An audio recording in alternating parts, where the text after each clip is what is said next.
Hey everybody, today I'm going to be reviewing another one of these little pocket selfie drones. This one is the JD-018XT. The XT stands for transmitter because this one comes with a transmitter, so it's not app only controlled. I'm not a fan of app only controlled stuff, so I'm a big fan that they included a transmitter with this. It also goes by the JY-018. That's what you'll find it on through the link in the description to the purchase link.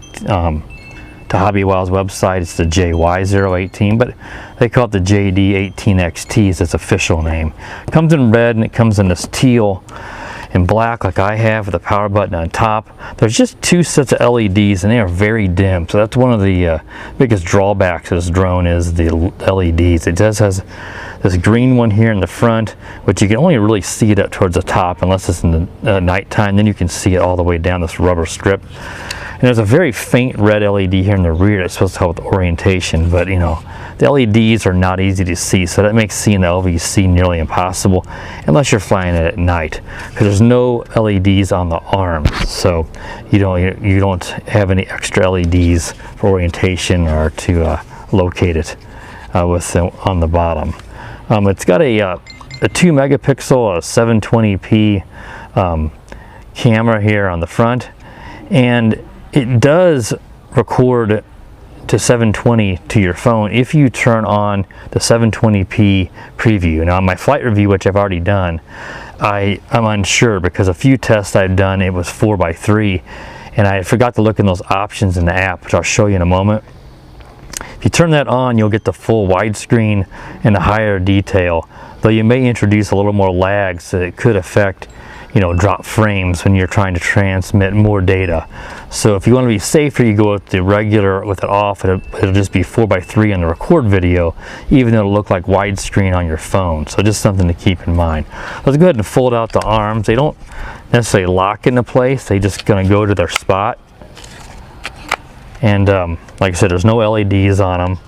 But since they don't lock into place, if you were to crash this, I've flown it into a bush or something like that, and the arm can get knocked out of spot.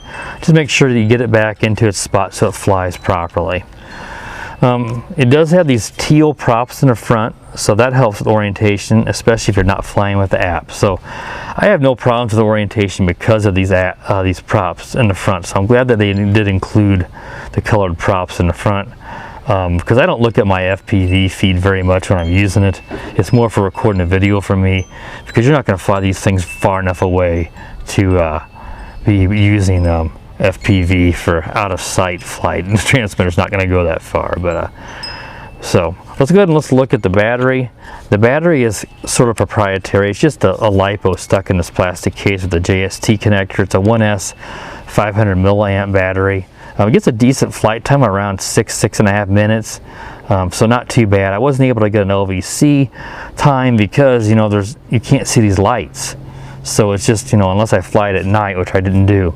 So I don't know how long the LVC is. Most of the time these are going to be 30 seconds or less, but around 6.5 minutes before it came to the ground. It does have altitude hold, so it will hold its position, or its height I should say, rather well, though it doesn't particularly like wind, and it has trouble flying into wind very much. It doesn't have a ton of pitch. The yaw does increase with the 3 rates that it does have, but it's not a ton of yaw. It's not real fast, but when it does fly into the wind, I've had it lose altitude, and it does have trouble just flying back into the wind, which is not uncommon for these toy ones. But I've also had, when doing 360 flips, sometimes, especially I think it's to the right, it kind of comes down farther, and of course when the battery's getting lower it'll do that too. Anyway, back to the battery. The battery takes about an hour to charge using this USB charger. The light goes on and off, let you know when it's finished. But since it's just a JST, I was able to use a while ago my hobby grade charger, plugs right into it, charging a 1S. I did it at 1 amp, so it should be 2C, and it charged just fine. But I've used the wall charger for my other chargers, and it works fine too. It's about an hour. Comes with a full set of spare props, but I only got 3 because when I had it come down in the grass on low battery, for some reason it was chopping into the blades of grass, and one of my props flew off and I couldn't find it. I probably could have just It's kind of lazy and didn't look too long, so I put a new one on. And it comes with a prop removal tool because these props just slide on and off, so it helps you pull it off if you have any trouble. Let's go look at the controller. The controller's got a nice feel to it. It's kind of a cheap plastic, but you know, this is about a $40 drone, so it's not a, you're not going to expect the highest quality materials. As you can see, there's the altitude hold on the left stick. The phone clip works really well on my phone. Just got my phone, my power button's on the side, so I got to kind of set it off center, otherwise I'll end up turning my phone off. But it holds in there real nice and secure. It's not going to fall out. So let's go ahead and we'll look at the controls now. The top button here is your headless mode. The next one down is your one key return, which will just fly back the opposite direction that it was facing at takeoff. This is your photo and video, which I believe that's only going to work if they make an SD card version. Very rarely will these work through the app, though I've seen a couple. I did not test that. This is your pitch and roll trim. These two buttons here actually are functional. The rest of these are just part of the design. But this is your auto takeoff and your auto landing. You just press this and it will start up the props and it will take off, and this says your auto landing. You can also unlock and then lock the props with your outboard and inboard with the sticks.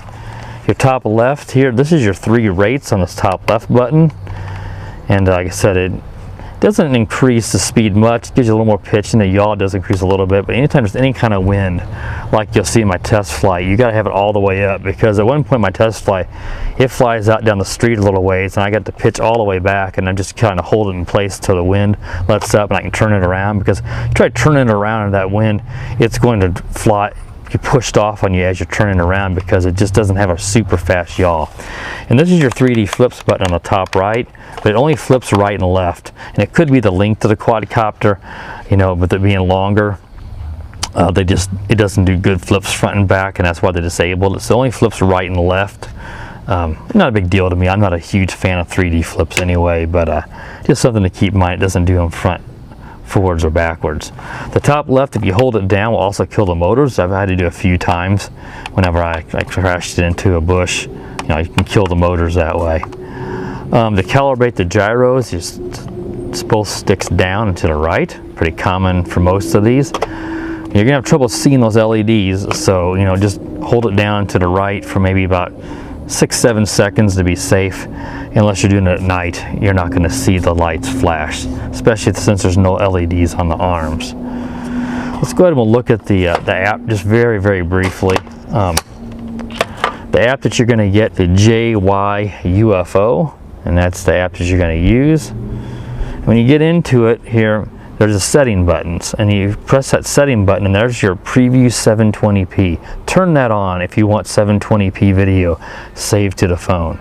Like I said, my previous test flights, I did not have that on, and it was just 4x3 480p. So that's why I say that at the beginning of my flight review that I'm going to test that out, and I wish I had done that earlier.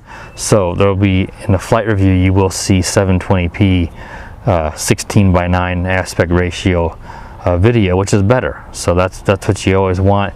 Though, like I said, there could be some lag, you know, more lag since you're transmitting more data. So keep that in mind.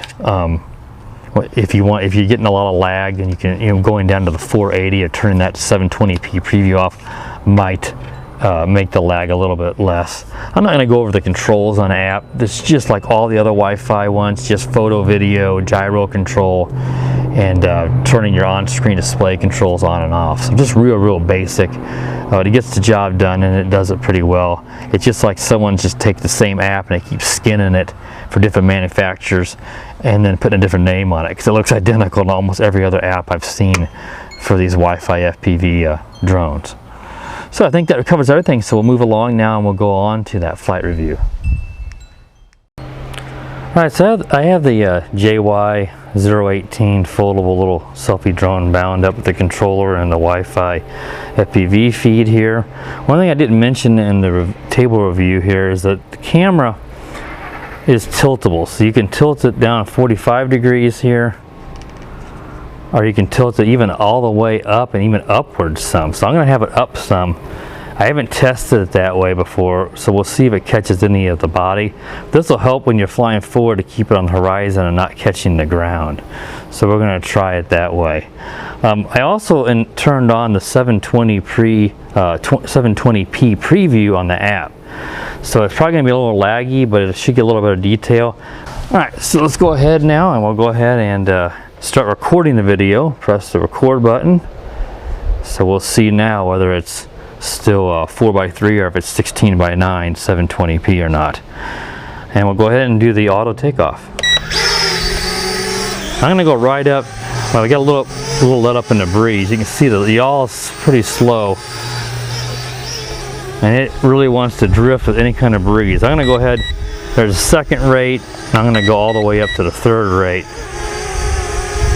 The yaw is a little bit better in the highest rate, but it's still drifting on me because it's not a super fast yaw.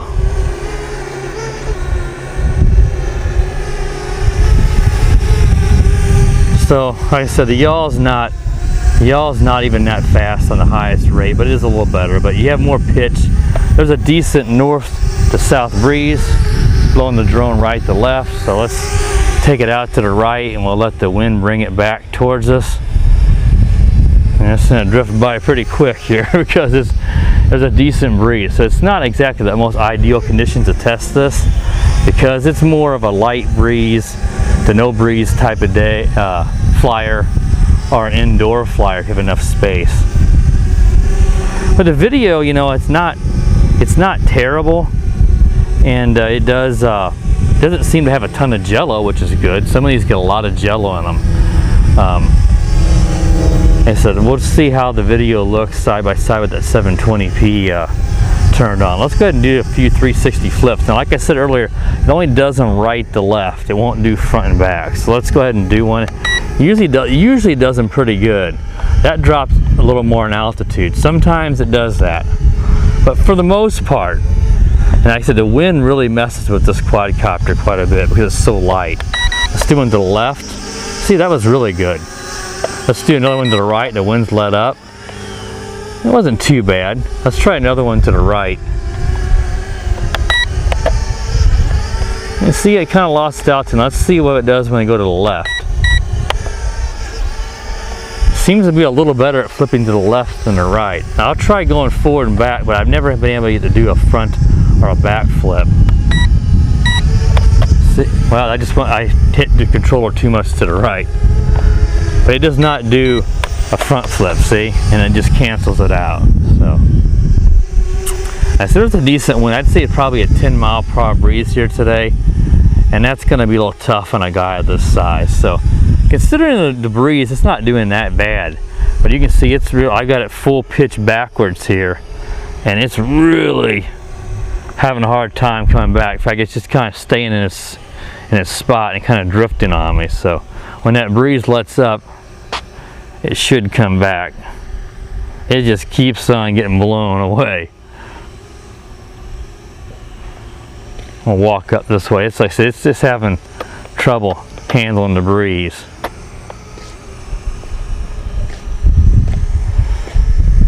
We'll bring it a little bit closer here. Yeah, it's just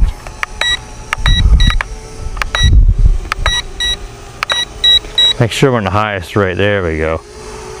Let's turn, now it's let up. Let's see if we can fly it back this way. It seems to have a little more front forward pitch than it does rear, but I didn't want it to get blown away there. So kind of had to let it sit there and hang in its spot until the wind let up. So like I said, not on the most ideal day, though.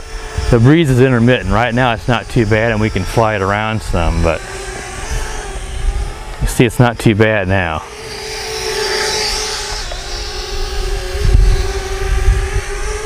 But you gotta have to let it, you know, if you get a decent breeze, just kind of hold the pitch back and let it just hang there till the wind lets up. If you try turning around, the yaw is too slow and you're gonna just get blown farther and you might lose it. Because you can see I kind of got, I figured I was gonna end up flying over to that new house being built, trying to turn it around when that wind really kicked up. I'm gonna go ahead, we got about 5 minutes of video here, so I'm gonna go ahead and stop recording make sure that I get saved. You always do that on these app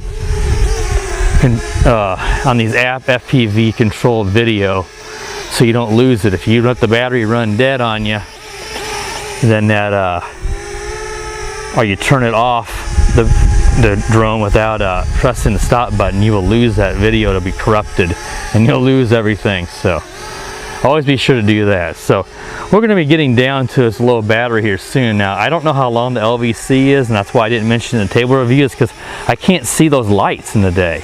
As you can see here up close, I don't see anything. Do you? And if you can see it in the video, you leave a comment, let me know. I don't see any red there. Now I don't know if we go down low. I can't even see the green light though. Usually I can if I'm really close and looking, but I don't know if I'll be able to get it in the video.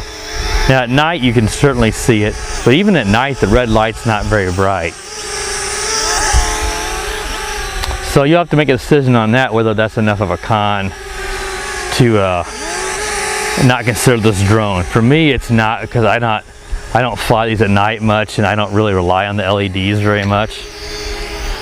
That looks like that's a low battery. I'm going to go ahead and just tell it the land, hitting the land button, and that'll kill the motors. So about what I said, that was probably around 6 minutes, I'm guessing.